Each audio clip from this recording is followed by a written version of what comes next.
Hello दोस्तों, स्वागत है आपका हमारे यूट्यूब चैनल सक्सेस टू में। आज हम लोग इंग्लिश ग्रामर के एक लेटेस्ट लेक्चर के साथ पढ़ेंगे time and tense.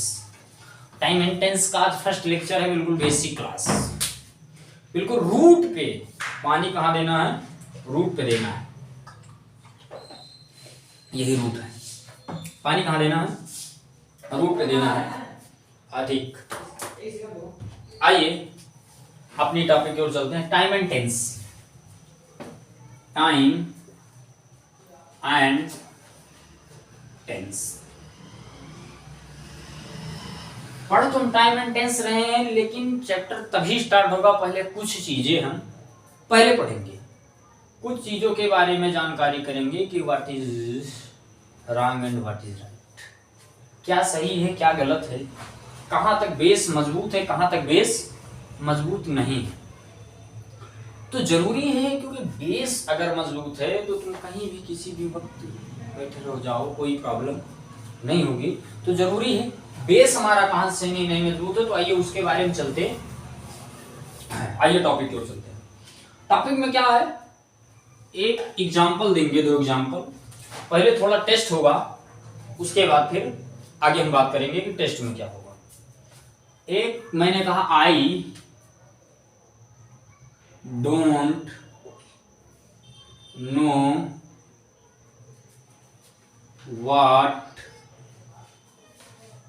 Your name is. First ये है, और सेकंड है I don't know what is your name. दो एग्जाम्पल, इसमें से बताना कौन सा सही है कौन सा गलत है। आज एक चश्मा टेस्ट करवाया है, इसमें से बताना कौन सा सही है कौन सा गलत है। थोड़ी देर के लिए, बस जस्ट मिनट्स, बताना है कि what I don't know what your name is and I don't know what is your name. मैंने दो एग्जाम्पल दिया, इसमें से कौन सा सही कौन सा। तो हमारा जो 90% बच्चा होगा वो इस पर सही बताएगा, क्योंकि तुमने बचपन से आज तक पढ़ा ही है कि what is your name, what's your name, ये पढ़ा तुम्हारा क्या नाम।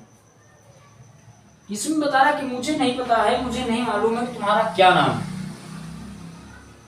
लेकिन जो तुम्हारा रियल में जो तुम्हारा सही होगा वो ये होगा और ये होगा गलत। तुम्हारा सेकंड वाला गलत होगा, फर्स्ट वाला सही होगा। आप बोलोगे क्यों? ये तो मैंने पढ़ा ही नहीं। ये तो बड़ी बात है ना, कि तुम्हारा जो फर्स्ट वाला ये राइट है, सेकंड वाला रॉन्ग। क्यों? क्यों? हाँ, अगर आई डोंट नो, क्यों वो रॉन्ग है? अगर आई डोंट नो ना होता, अगर फर्स्ट क्लाउज ये ना होता, प्रिंसिपल क्लाउज ना होता, तो ये जो तुम्हारा क्लाउज है ये तुम्हारा गलत होता। क्लाउज के बारे में बाद में बात करेंगे, अभी टाइम एंड टेंस में एक क्लाउज आएगा। अगर आई डोंट नो ना होता इस सेंटेंस में तो तुम्हारा सही होता ये व्हाट इज योर नेम। लेकिन लगा है आई डोंट नो और बीच में लिखा है WH। अगर किसी भी सेंटेंस में, अगर इस तरीके सेंटेंस में अगर बीच में WH फैमिली आ जाए, what, when, how, where, why, इस तरीके से, अनटिल, लेस, अनलेस, ये सारी चीजें आ जाएं, तो वहां पर हम कभी भी डायरेक्ट इसके साथ कभी भी हेल्पिंग वर्ब का प्रयोग नहीं करते, सदैव सब्जेक्ट आता है, हेल्पिंग वर्ब नहीं आएगा कभी भी। WH फैमिली आ रहा है तो उसके साथ कभी भी हेल्पिंग वर्ब नहीं आएगा। इसको बोलेंगे सबऑर्डिनेट क्लॉज। इसको क्या बोलेंगे? Subordinate clause. अब सबऑर्डिनेट क्लॉज क्या है? तो WH फैमिली जहां पर आ जाए उसको सबऑर्डिनेट क्लॉज पढ़ते हैं। बट, आर, आइदर, नाइदर आ जाए उसको कोऑर्डिनेट क्लॉज बोलते हैं, उसको आगे बताएंगे। तो क्या मैंने बताया कि व्हाट आ गया, और व्हाट के पहले तुम्हारा ये है आई डोंट नो, तो इसके बाद जो सही होगा योर नेम इज। तुम्हारा स्ट्रक्चर क्या कहता है? स्ट्रक्चर कहेगा सब्जेक्ट प्लस में वर्ब प्लस में अदर वर्ड और प्लस में आ गया WH फैमिली। तो इसके साथ दो केस बनेंगे, एक बनेगा हेल्पिंग वर्ब प्लस में सब्जेक्ट, एक बनेगा सब्जेक्ट प्लस में वर्ब जो तुम्हारा सही होगा ये होगा, ये गलत होगा। क्योंकि WH फैमिली अगर सब्जेक्ट वर्ब अदर वर्ड और बीच में सेंटेंस को जोड़ने के लिए WH फैमिली आ जाए तो उसके साथ हमेशा जो वर्ब लगाएंगे वो हमेशा कभी हेल्पिंग वर्ब नहीं होगा, वो हमेशा सब्जेक्ट लेता है, कभी भी ऑक्सिलरी वर्ब नहीं लेगा।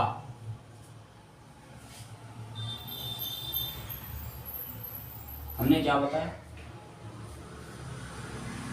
हमको कभी भी अगर WH बीच में दिख जाए तो उसके बाद हेल्पिंग वर्ब नहीं जोड़ना, उसके बाद सब्जेक्ट जोड़ना है और ये तुम्हारा हो जाएगा सही। तुम पूछ भी सकते हो किसी से भी कि I don't know what your name is, वो तुमको यही कहेगा साला बेवकूफ लुल है। लेकिन अगर कह दो I don't know what is your name, 90% यही बोलते हैं कि I don't know what is your name. ये तुम्हारा गलत है, ये तुम्हारा सही है। यही तुम्हारा जड़ है सीखने का, यही रूट है। तो रूट पे काम करना चाहिए। सेकंड, फिर एक एग्जांपल मैंने दिया, एक मैंने दिया कि यू आर बेटर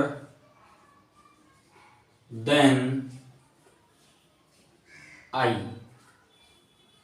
और एक मैंने सेकंड एग्जांपल दिया कि you are better than me. अब बताना इसमें कौन सा सही है, you are better than I और you are better than me, इसमें कौन सा सही, you are better than I and you are better than me, इन दोनों में कौन सा सही। तो 90% बच्चा, 90 क्या 99% बच्चा यही बताएगा कि you are better than me, this sentence is right. लेकिन ये एक्चुअली में गलत ही है 100%। सही क्या है, you are better than I.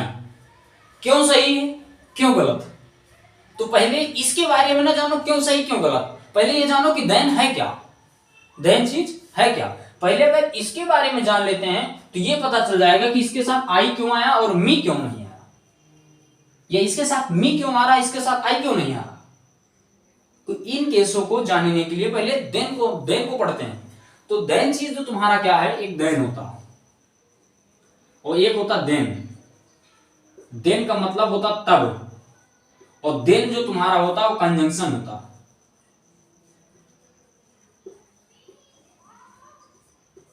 और कंजंक्शन का काम होता है कि दो वर्ड या दो सेंटेंस को आपस में जोड़ने का काम करता है, वो होता है conjunction.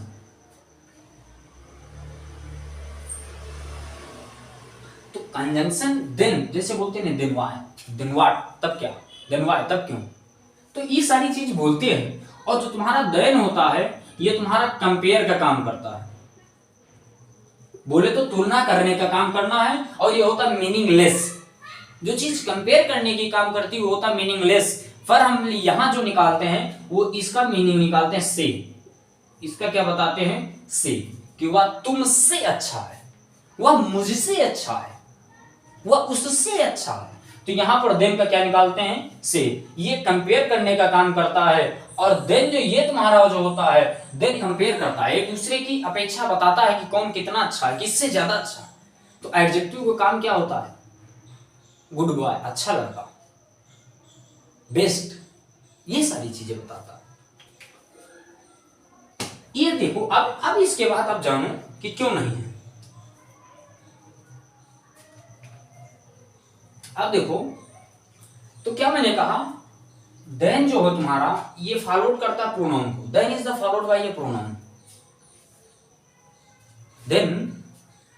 then is followed by a pronoun in the subjective as well as objective case, as well as objective case. When comparison in is introduced between two subject or two object, as two object. देखो इसका कहने का मतलब क्या है, अगर then से पहले तुम्हारा सब्जेक्ट है तो then के बाद भी सब्जेक्ट होगा। तभी तो मैंने कहा when comparison is introduced to subject as well as to object। अगर मैंने कहा कि then से पहले अगर सब्जेक्ट है तो देन के बाद भी सब्जेक्ट होना चाहिए। देन से पहले अगर सब्जेक्ट है तो देन के बाद भी क्या होगा, सब्जेक्ट ही आएगा। आइए इधर से, हमने कहा देन ले लिया, हमने कहा देन, सीधा फंडा देखो, देन मैंने दिया, अगर इससे पहले तुम्हारा है सब्जेक्ट तो तुम्हारा आएगा सब्जेक्ट, इसके बाद देन से पहले है ऑब्जेक्ट तो देन के बाद भी आएगा ऑब्जेक्ट। यहां तक किसी को प्रॉब्लम नहीं होनी चाहिए कि देन से पहले अगर सब्जेक्ट है तो देन के बाद भी सब्जेक्ट होगा, अगर देन के पहले ऑब्जेक्ट है तो देन के बाद भी ऑब्जेक्ट होगा। अब मैंने कहा कि क्या करेगा, अब कभी देखो कि सब्जेक्ट ऑब्जेक्ट का फॉर्म दे सकता है, you are better than me, तुम मुझसे अच्छे हो। देन से पहले तुम्हारा क्या है, सब्जेक्ट, और देन के बाद क्या आएगा, ऑब्जेक्ट। कंपैरिजन में मैंने क्या कहा, as well as two subject are as well as two object, दो सब्जेक्ट को दो ऑब्जेक्ट को ही यूज करेगा। अगर इधर सब्जेक्ट है तो इधर भी तुम्हारा सब्जेक्ट होगा, अगर इधर ऑब्जेक्ट हो तो इधर भी तुम्हारा क्या होगा, ऑब्जेक्ट ही होना चाहिए। यहां पर क्या तुमने कहा, you are better than I और you are better than me, इसके इस देन के पहले यहां पर क्या आ रहा है, यू सब्जेक्ट, और इस देन के बाद क्या आ रहा है, ऑब्जेक्ट। बताओ सेंटेंस गोज टू रॉन्ग। इस अब यहां देन से पहले क्या आया, सब्जेक्ट, यहां देन से पहले क्या आया, ऑब्जेक्ट, ओ सब्जेक्ट सॉरी, तो यहां पर क्या आया, सेंटेंस सही हो गया। तो इसलिए अब देखो, अब कोई तुमसे पूछे, मैंने कहा कि you are better than I, मैंने कहा ये सही है क्योंकि देन के पहले जो तुम्हारा सब्जेक्ट है और देन के बाद भी क्या है, सब्जेक्ट। अब कोई बच्चा आ जाए बढ़िया होशियार पढ़ा लिखा, तो बोले कि ये भी ऑब्जेक्ट है, मैंने कहा ये बोला कि यू भी तुम्हारा ऑब्जेक्टिव केस ही है, यू भी तुम्हारा क्या है। अगर मैं सब्जेक्टिव और ऑब्जेक्टिव की बात करें तो सब्जेक्टिव केस आई और आई का ऑब्जेक्टिव केस होता है मी, और यू का अगर पूछे तो यू, और यू का ऑब्जेक्टिव केस भी क्या होता है, यू।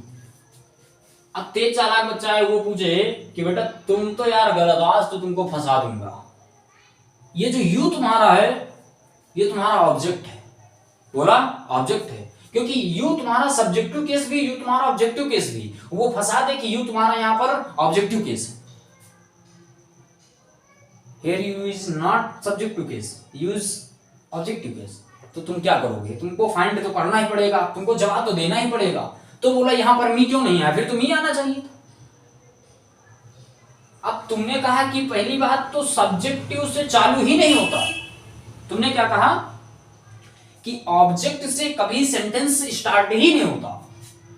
सेंटेंस अगर हमेशा स्टार्ट होगा तो वो है सब्जेक्ट, और सब्जेक्ट नहीं है तो सेंटेंस स्टार्ट होगा नहीं। तो अब वो बोला कि चुप बकलोल, ये मैंने कह दिया ऑब्जेक्ट है तो ऑब्जेक्ट, तो तुम सीधा सा फंडा उठाओ और कहते यू को मैं काट रहा हूं और मैंने कहा, मैंने कह दिया कि he is better than I, कह दो मैंने ये कर दिया, यू को हटा दो और कह दो मैंने he is better than I, कह दो बोलो बेटा ये क्या है, सब्जेक्ट है, ठीक सब्जेक्ट है ना, ही क्या है यहां पर, सब्जेक्ट है, देन से पहले सब्जेक्ट, देन के बाद भी सब्जेक्ट। अब तुम बोलो कि ही को हटाओ और ही की जगह लिख दो him, him is better than I, बोलो हिम सही है, ये तो ऑब्जेक्टिव केस है ना, सेंटेंस गलत हुआ नहीं हुआ। तो इसलिए कभी भी ऑब्जेक्ट से सेंटेंस स्टार्ट नहीं होता, सब्जेक्ट कार्य करता है, ऑब्जेक्ट उसको ग्रहण करता है, जो वर्ब होगा उसका इंपैक्ट पड़ता है ऑब्जेक्ट पर। राम इट्स मैंगो, मैंगो चुक रहा, मैंगो पर उसका प्रभाव पड़ रहा है राम का, राम खा रहा है तो मैंगो खत्म हो रहा नहीं हो रहा, हो रहा है ना, तो उस पर जो प्रभाव पड़ रहा है तो वो था ऑब्जेक्ट। और ऑब्जेक्ट कभी भी सेंटेंस की शुरुआत नहीं करता है, तो यहां पर इसलिए यू तुम्हारा होगा ये सब्जेक्ट और आई इसलिए आएगा सब्जेक्ट। अब तुम बोलोगे कि इसी वक्त पर एक और बता ही दीजिए एग्जांपल कि जिसमें दोनों आ जाए। अब मैंने कहा, अब बोलो कि ऐसा बता ही दीजिए कि जिसमें ऑब्जेक्ट का आ जाए, क्योंकि सब्जेक्ट तो मैंने दिमाग लगा लिया, लेकिन ऑब्जेक्ट का तो लिखो he likes me more than me, more than me. I की मी, आई होगा कि मी होगा? अब बताओ, मैंने कहा ही likes me more then, sorry he likes you, sorry. अब मैंने कहा ही लाइक्स यू मोर देन, दो सेंटेंस, आई की मी। फर्स्ट सेंटेंस ये हुआ, सेकंड सेंटेंस ये हुआ। He likes you more than I and he likes you more than me, कौन सा सही होगा? सीधा फंडा, एक फंडा पकड़ो, फंडा पकड़ो, रूट पकड़ो कि देन से पहले आता क्या है। यहां देन से पहले क्या आता है? अब मैंने कहा ही सब्जेक्ट है, लाइक्स वर्ब है, यू ऑब्जेक्ट है। अब तुम्हारा देन से पहले क्या आया? ऑब्जेक्ट आया, तो देन के बाद भी क्या आएगा? देन के बाद भी क्या आएगा? ऑब्जेक्ट आएगा ना। देन के पहले अगर ऑब्जेक्ट है तो देन के बाद भी क्या आएगा? ऑब्जेक्ट। तो ये सही है, ये गलत है। हाँ, अगर उसको सही करना, क्या करना है? उसको सही करना है तो उसके साथ डू लगा दो, आई डू, बस वो भी सही हो जाएगा। क्या हो जाएगा? I do. इसके साथ डू लगा दो, ये भी सही हो जाएगा। पर डू लगाने का मतलब नहीं कोई डू हाँ कभी दे देता है, he likes you more than I do, वो तुमको मुझसे ज्यादा पसंद करता है। आई डू का मतलब क्या हुआ? ये तुम्हारा डायरेक्ट फीस से जुड़ जाएगा, ही से। देन तुम्हारा डायरेक्ट ही से जुड़ेगा। खेलो, सीखो। मैंने फिर एक एग्जांपल दे रहा हूं। Lata is honest. Second example, Lata is a honest. Third example, Lata is an honest. तीन एग्जांपल मैंने दिया कि Lata is honest, Lata is a honest और लता इज एन ऑनेस्ट। तीनों में कौन सा सही?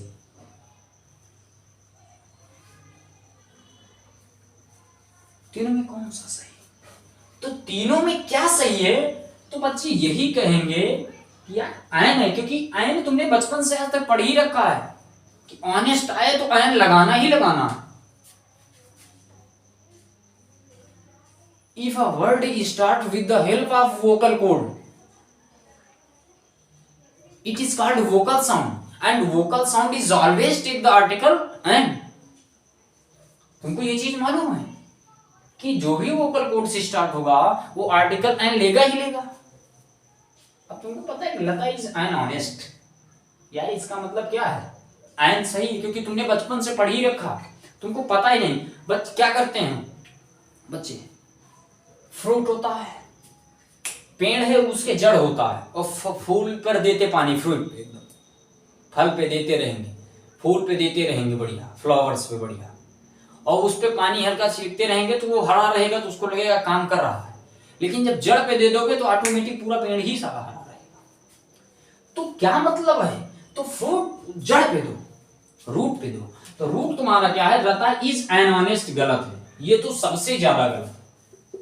लता इज ऑनेस्ट ये भी गलत, लता इज ऑनेस्ट ये सही है, ये सही है। अब पूछोगे ये क्यों सही है? आप पूछोगे ये क्यों सही है? तो फंडा सीधा ये मिलता है। फंडा क्या मिलता है? फंडा जो तुम्हारा कहता है कि Lata is honest, Lata is honest, Lata is an honest. A and an एक ही के साथ आता है, वो भी सिंगुलर कॉमन कॉमन होगा, एक ही नाम के साथ आता है वो भी कॉमन, वो भी क्या होगा? सिंगुलर होगा। सिंगुलर होगा तभी ए एंड एन आएगा, अन्यथा नहीं आएगा। 90% केस में, 10% में आता है, प्लूरल में भी। मैंने इसके पहले वाली वीडियो में बताया है कि प्रॉपर नाउन में भी आता है, प्रॉपर नाउन का प्लूरल भी बनाते हैं, लेकिन कहां पर बनाते हैं ये सारी चीजें मैंने बता दिया है।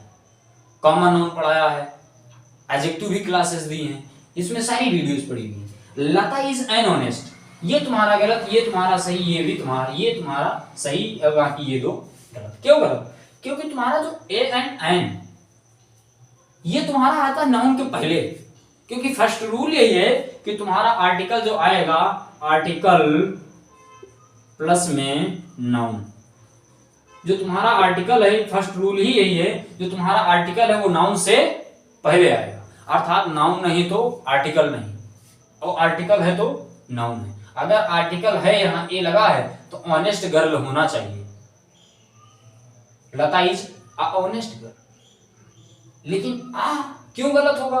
क्योंकि ऑनेस्ट वोकल साउंड आ रहा। लता इज एन ऑनेस्ट, ये भी गलत क्योंकि यहां पर नाउन नहीं, तो इसलिए ये गलत है, ये है। अच्छा, सेकंड केस में कभी कभी ये भी हो जाता है कि नाउन गुस्सा गया, क्या हो गया? गुस्सा गया, तो आर्टिकल दिया प्लस में बीच में दे दिया एडजेक्टिव और उसके बाद आया नाउन। अब तब क्या होगा? तो को आर्टिकल लेगा इसी का साउंड, आर्टिकल लेगा एडजेक्टिव का ही साउंड, लेकिन कार्य किसका करेगा? नाउन का ही करेगा। जैसे मान लो एक बच्चा खेल रहा हो, जैसे मान लो एक बच्चा यहां पर खेल रहा हो और उसकी माँ उसे अगर 200 मीटर दूरी पर बैठी है, अगर उसकी वो खोपड़ी भी देख रहा है तो बच्चा आराम से खेलेगा, क्योंकि उसको विश्वास है कि मेरी माता है। कंडीशन सेम है। इस आर्टिकल को कोई फर्क नहीं पड़ता, ये कहता है ठीक है तुम हो, बस मेरे लिए ये काफी, तुम हो। साउंड लेगा बगल वाले का, लेकिन काम करेगा नाउन का। जैसे ये एन ऑनेस्ट गर लगा दो, ये तुम्हारा एडजेक्टिव हो जाएगा, ये हो जाएगा नाउन, ये हो जाएगा। तो तुमको क्या पता चला कि एडजेक्टिव जो तुम्हारा होता है वो किसके पहले आता है? वो किसके पहले आता है? नाउन के पहले आता है। एडजेक्टिव जो तुम्हारा होता है वो किसके पहले आता है? नाउन के पहले आता है। तो इसका मतलब एडजेक्टिव जो हमारा नाउन के पहले आता है, तो इसका मतलब ए एंड एन आता है, तो ये भी तुम्हारा एडजेक्टिव ही हुआ ना। ए और एन जो हम आर्टिकल पढ़ते हैं, ये भी तो तुम्हारा एडजेक्टिव हुआ। ये मेन पॉइंट है, ये भी तुम्हारा एडजेक्टिव हुआ, क्योंकि ए एंड एन जो तुम्हारा होता है वो भी तो विशेषता ही बताता हुआ एक लड़का। तो ए एंड एन क्या है? पार्ट्स ऑफ एडजेक्टिव है, ये एडजेक्टिव का एक पार्ट है। तो ए एंड एन हमने क्या कहा? नाउन से पहले अगर आने का किसी का अधिकार है तो वो एडजेक्टिव। तो जो तुम्हारा ए एंड एन है वो भी तुम्हारा क्या हुआ? नाउन। वो भी तुम्हारा क्या हुआ? ओ एडजेक्टिव हुआ। अब सेकंड केस में अब ये और गुस्सा आ गया, आग बबूला हो गया और बोला कि मैं और दूर जा रहा हूं। अब ये एक और केस दिया, थर्ड केस तुम्हारा क्या होगा? यही से थर्ड केस पढ़ा रहे हैं। थर्ड जो तुम्हारा केस होगा वो तुम्हारा दे दिया आर्टिकल प्लस में एडवर्ब दे दिया, उसके बाद फिर दे दिया एडजेक्टिव, उसके बाद फिर दे दिया नाउन। तब भी इसका कोई फर्क नहीं पड़ता। बोला ठीक है, आप दिख रहे हो, मेरे लिए यही बहुत बड़ी बात।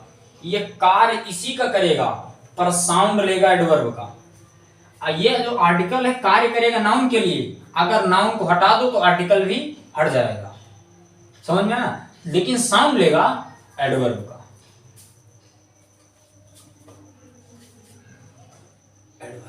Adjective noun. अब समझ में आया कि नहीं आया? अब समझ में आया।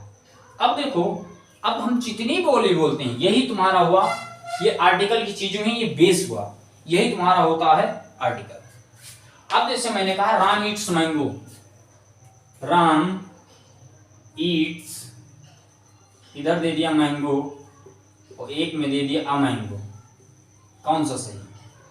तो ये तुम्हारा सही होगा, ये तुम्हारा गलत होगा। दुनिया का कोई भी नाम अगर वो सिंगुलर है और कॉमन है तो वो हमेशा आर्टिकल लेगा, 100% आर्टिकल लेगा, क्योंकि राम ईट्स मैंगो, मैंगो जो तुम्हारा क्या है? कॉमन है, उसके बाद सिंगुलर है, तो ये तुम्हारा आर्टिकल लेगा। आई हैव पेन नहीं, आई हैव अ पेन, क्योंकि जो तुम्हारा पेन है वो सिंगुलर है और काउंटेबल है, इसलिए वो आर्टिकल लेगा, अनकाउंटेबल आर्टिकल नहीं लेता। एक होता काउंटेबल होता है, एक होता अनकाउंटेबल, एक होता काउंटलेस। काउंटलेस का मतलब गिन सकते हैं पर गिनने की जरूरत नहीं है। तुम्हारा क्या कहा, आर्टिकल एडवर्ब प्लस में एडजेक्टिव प्लस में नाउन, ये साउंड लेगा इसका पर कार्य करेगा नाउन का। अब मैंने कहा कि अब हम दुनिया में जो भी चीज बोलते हैं वो सब क्या साउंड है, अर्थात साउंड इसका लेगा तो क्या ये साउंड नहीं, सब चीज साउंड है। बस साउंड को एक रूप में, एक लेटर के फॉर्म में, एक वर्ड के फॉर्म में लिख दिया गया है। क्या मैंने कहा कि साउंड को इस सब के फॉर्म में लिख दिया गया है। साउंड को पहले लिखा गया लेटर के फॉर्म में, फिर लिखा गया वर्ड के फॉर्म में, फिर लिखा गया क्लाउज के फॉर्म में, फिर लिखा गया सेंटेंस के फॉर्म में। किसके फॉर्म में, एक सेंटेंस के फॉर्म में लिखा गया कि पूरा एक वाक्य बनता क्या है। अब सेंटेंस तुम्हारा कितने प्रकार के होते हैं, इसमें भी दो पार्ट होते हैं, एक होता सब्जेक्ट, एक होता प्रेडिकेट। अब प्रेडिकेट में क्या होता है, इसमें होता है, एक होता वर्ब, एक होता ऑब्जेक्ट, एक होता है कॉम्प्लीमेंट। मूवियों में कहते हैं क्या गजब का कॉम्प्लीमेंट दिया। तो मैंने कहा कि एक होता सब्जेक्ट, एक होता प्रेडिकेट। प्रेडिकेट के तीन पार्ट होते हैं, एक होता वर्ब, एक होता है ऑब्जेक्ट, एक होता कॉम्प्लीमेंट। अब तुम्हारा अब जो साउंड क्या है, साउंड इससे पहले वाली क्लासेस में मैंने साउंड बताया। लेटर क्या है, विधवत बताया, काका गागा अंगा ये सब एबीसीडी लेटर। वर्ड क्या है, अगर इनको मिला दूं के प्लस ए प्लस एम प्लस ए प्लस में एल, इन सबको मिलाकर के वर्ड बन गया कमल, अर्थात एक a well arranged group of letter which makes complete sense is called word। Letter क्या करते हैं, एक व्हील अरेंज में मिलते, एक सुव्यवस्थित रूप में अगर क्रम में मिले और उसके बाद एक अपना से एक वाक्य का अर्थ दें, उसको बोलते हैं वर्ड। इसी प्रकार क्लाउज होता, क्लाउज अभी इसके आगे पढ़ाएंगे, parts of longer than sentence which have one verb and one subject, इसमें बाद में चर्चा करेंगे। सेंटेंस होता है सब्जेक्ट प्रेडिकेट, प्रेडिकेट में क्या है, वर्ब ऑब्जेक्ट कॉम्प्लीमेंट, अर्थात सेंटेंस में जरूरी सब्जेक्ट और प्रेडिकेट है। साउंड से तुम्हारा बना नाउन, नाउन क्या बना, कोई भी नेम ले लो, दुनिया का कोई भी नेम जिसका इमेज बने, फोटो बने, वो भी सब नाउन है। दुनिया का हर वर्ड क्या है, जो भी चीज तुमको दिख रही है सब क्या है, नाउन है। और होते हुए भी अगर उसका नाम नहीं है, नाउन है पर नेम नहीं, अगर दरवाजा बंद कर लो, बाहर से कोई नॉक कर रहा है तो बता सकते हो कि क्या कौन सा है, राम है कि श्याम है कि गाय है, कुत्ता है कि बिल्ली है, बता सकते हो, नहीं बता सकते हो, पर कोई ना कोई है, जो वही कोई ना कोई हुआ उसी को हम बोलते हैं प्रोनाउन, उसी को हम बोलते हैं प्रोनाउन। लेकिन अब यहां पर कहोगे कि मैंने पढ़ा है कि प्रोनाउन नाउन के स्थान पर आता है, तो प्रोनाउन कभी भी नाउन के स्थान पर नहीं आता है। प्रोनाउन क्या होता है, नाउन को रिपीटिंग से रोकता है, नाउन के रिपीटेशन को प्रोनाउन रोकता है। जैसे मैंने कहा बाहर कोई ना कोई है, तो वो नाउन के स्थान पर आया, क्या किसी के स्थान पर नहीं आया, कोई ना कोई जो हो वैसी को हम बोलते हैं प्रोनाउन। अब इसी नाउन पर कोई इंपैक्ट डाल दी, गुड यार, बेस्ट यार, फैट यार, टाल यार, स्मॉल यार, तो ये जो गुड फैट स्मॉल टाल है ना, इसी को हम बोलते हैं एडजेक्टिव। इसी को हम क्या बोलते हैं, एडजेक्टिव। इसी क्या बोलते हैं, एडजेक्टिव। अब मैंने कहा कि जो एडजेक्टिव पर फैट डाल दे, जैसे मैंने कहा फैट बॉय, फैट बॉय, और तुमको पता है कि बॉय नाउन है और नाउन से पहले जो आएगा वो होगा एडजेक्टिव, ठीक। अब मैंने कहा कि ये फैट क्या करेगा, अब फैट बाबू ने कहा, अब इसके पहले आ गया वेरी फैट बॉय, तो ये तुम्हारा हो जाएगा एडवर्ब, ये तुम्हारा क्या हो जाएगा, एडवर्ब हो जाएगा, ये तुम्हारा क्या हो जाएगा, एडवर्ब हो जाएगा। तो ये इसी तुमने पढ़ लिया, प्रोनाउन जैसे someone, something, anyone, anybody, nobody, ये सारी चीजें क्या है, प्रोनाउन ही तो है। तो एडजेक्टिव, एडवर्ब, नाउन, प्रोनाउन, यही पढ़ लिया। कंजंक्शन क्या करता है, दो शब्द को जोड़ता है, जैसे टू एंड टू, एंड क्या है यहाँ पर, कंजंक्शन है। हमने कहा अभी मैंने बताया देनवा है, यहाँ पर व्हाट क्या था, कंजंक्शन था, ये जोड़ रहा है दो सेंटेंस को। तो इस चीज है, जब दो सेंटेंस या दो वर्ड को कोई जोड़ते उसको बोलते हैं सेंटेंस, वो कंजंक्शन। तो ये सारी चीजें यहीं से साउंड से ही हर चीज निकली। अब साउंड से निकला तो उसको लिख दिया गया लेटर के फॉर्म में, फिर लेटर को मिलाएगा तो वर्ड बन गया, फिर वर्ड को मिलाएगा तो क्लाउज बना, फिर क्लाउज को जब एक सुव्यवस्थित रूप में पूरा फुल फॉर्म में लिख दिया गया तो सेंटेंस बना। फिर सेंटेंस के दो पार्ट, सब्जेक्ट प्रेडिकेट, प्रेडिकेट के 3 भाग। तो इसका मतलब अभी मुझको आगे क्या पढ़ने की जरूरत है, मुझको पढ़ने की जरूरत अभी ये सब्जेक्ट और प्रेडिकेट क्या है, फिर उसके बाद जानो वर्ब ऑब्जेक्ट कॉम्प्लीमेंट क्या है, तब जानो कि टाइम एंड टेंस क्या है। अर्थात तब तुमको पता चलेगा कि अब टाइम एंड टेंस क्या है, अब टाइम एंड टेंस का मुझको रूट मालूम होना चाहिए। तो सबसे पहले हमको verb object complement subject predicate के बारे में तो नॉलेज होना ही चाहिए ना। सब्जेक्ट क्या है, वर्ब क्या है, ऑब्जेक्ट क्या है, कॉम्प्लीमेंट क्या है, एग्रीमेंट क्या है, सारी चीजों को नॉलेज होना चाहिए। तो अब नेक्स्ट क्लास में हम सब्जेक्ट और प्रेडिकेट के बारे में अध्ययन करेंगे। ये है तुम्हारा एक शॉर्ट वीडियो, एक अच्छी वीडियो, यही तुम्हारा बेस है टाइम एंड टेंस पढ़ने से पहले। क्योंकि अगर ये टाइम एंड टेंस तुमने अच्छे से पढ़ लिया तो इसके बाद जो वॉइस आएगा वो तुम्हारा इसी से कनेक्शन, नरेशन आएगा इसी से कनेक्शन, PQRS आएगा भी, फिर कंप्रेंशन पैसेज आएंगे, वो सब इसी से तुम्हें टोटल। अगर यही नहीं पता रहेगा कहाँ आई लगाना, कहाँ आई डू लगाना, कहाँ मी लगाना है, कहाँ इंटू लगाना, कहाँ आई लगाना है, तो ये सारी चीजें तो पता ही नहीं रहेगी तो नहीं अच्छा रहेगा।